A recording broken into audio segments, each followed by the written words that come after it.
is it so far? Pretty cute.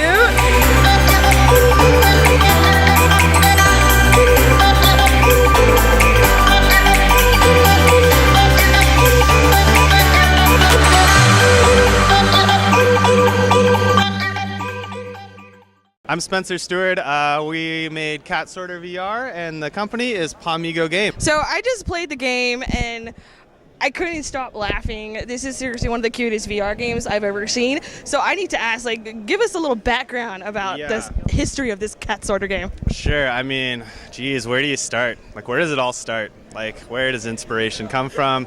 I don't know. But I will tell you, I have two cats, and we'll just get that out of the way. Like, so I just have two cats. They're terrible, and I love them. So really, the idea, we'll put the cats on the side for a sec. So I love making games that most anybody can play and laugh at and enjoy. And VR is a very fun tool, thing to work with, something that's just exciting.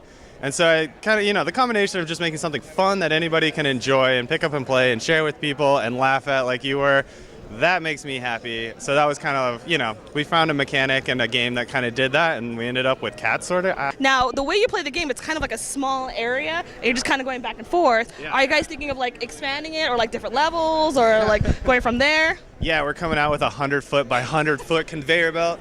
I don't think so. Nah, that'd be too many cats. But we definitely like you said, the space that we have built, I think that's part of the fun of the game, right? It is a workspace that you own, and you start to feel like your own, and you're just in there sorting cats. So yeah, we love that about VR in general, is the ability to actually move around in games, right? I think that's one of the coolest things that VR has to offer, is just actual movement. I think that adds to the fun, right? When you're moving around and stuff and like laughing, I don't know. That's life. Can you talk about the artist? Yeah, so I worked with two really talented women that I worked with at Disney, Heather Gross and Sydney Hansen, and they did a lot of the concept art for the game. And I think it's safe to say they enjoyed drawing messed up cats a lot more than I thought they would. But they loved it. I gotta shout out to them because their stuff's awesome. And we had another Poland artist, and he helped me with a lot of the 3D modeling of their art. So there is the whole backstory. Yeah. The cats are really cute. Yeah. Are you guys gonna make little plushy animal versions of these crazy creatures? Heather Gross, we better get on this. Probably shouldn't have even made a game. We probably should have just made plushies, honestly, I think. I don't know. But yeah, I would love to do that. I will let you know when we do that, yeah. Of all the combination that we see in the cats, what's your favorite combination weird mess monster cat thing? Oh geez, give me 1 sec, I'll go get it. It's pretty safe to say this guy is a definite winner. He's both magical and disturbing at the same time, and you just don't find that often enough. So that's my guy right there, I would say. I don't know. So freaking cute. Yeah, this is Heather Gross through and through. So yeah, so you can get Cat Sorter right now. It's on Steam and Vive Port Store. And we're currently supported on Steam for both the Vive headset and the Oculus headset.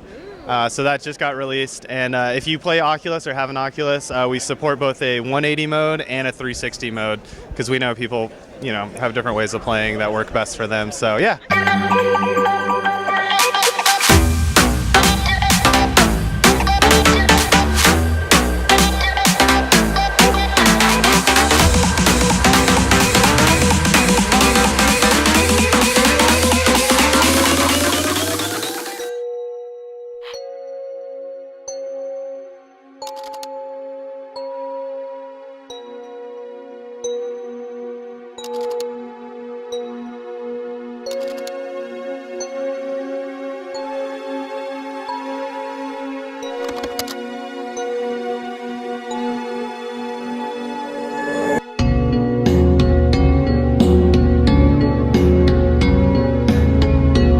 Hi, I am Eliza Velasquez. I am the developer of One Shot, which is published by Dejica.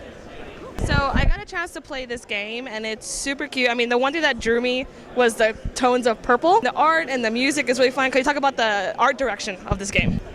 The art, from what I understand, was mostly inspired by games like Yume Nikki, which is a Japanese sort of cult classic. There's also the Little Prince. A lot of the design of the game, beyond just the art, is influenced by that story. In the beginning of the game, it sounds like the world is like almost like apocalyptic or like something happened. The sun resides at the top of a tower in the center of the world. And there's an issue in that the sun has gone out. And it's sort of implied that this has happened before. Player character, whose name is Nico, needs to take a light bulb, which is the sun, and restore it at the top of the tower before, the world loses all of its light. Can you tell us a little bit about the background of the game, like the story? Like, did you create the story, or did you just do like the more technical part of the game? Okay, so when it came to the story, we had the ideas of the mechanics for it first. We wanted to make a meta sort of game with puzzles that take place outside of the game, and then we sort of created a story around that. Basically, a more traditional game story, just wrapped inside of a more broader meta narrative. So it was actually the artists who came up with the idea of a light bulb sun that had to be restored. And that was at first it was kind of like how do we like actually include the original idea into this? But then it became pretty clear, and I think it worked out really well. The development of these puzzles. Yeah. So I guess we just had to figure out how to exactly how to plan this out, and like I don't think I'm even really good at this. Puzzles happen near the beginning of the game, and then as the game goes on, it turns into more like logic puzzles, or there's like a mastermind sort of puzzle at one point in the game. It was influenced by like games like Monkey Islands or old school adventure games where the whole item combining aspect came from.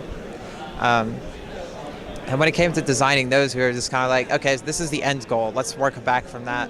How do we prevent the player from doing this without solving puzzles? We're on the team. Back then, it was just two of us. Oh wow, started with two. Yeah, and then when it came to the new version, we started in 2014. That was when we were contacted to make the game, make a full game. How can people follow the game and the company and all that stuff? I think the game's Twitter is at oneshot_game. We also have a website, oneshot-game.com. Thank you so much for taking the time to chat. Give it.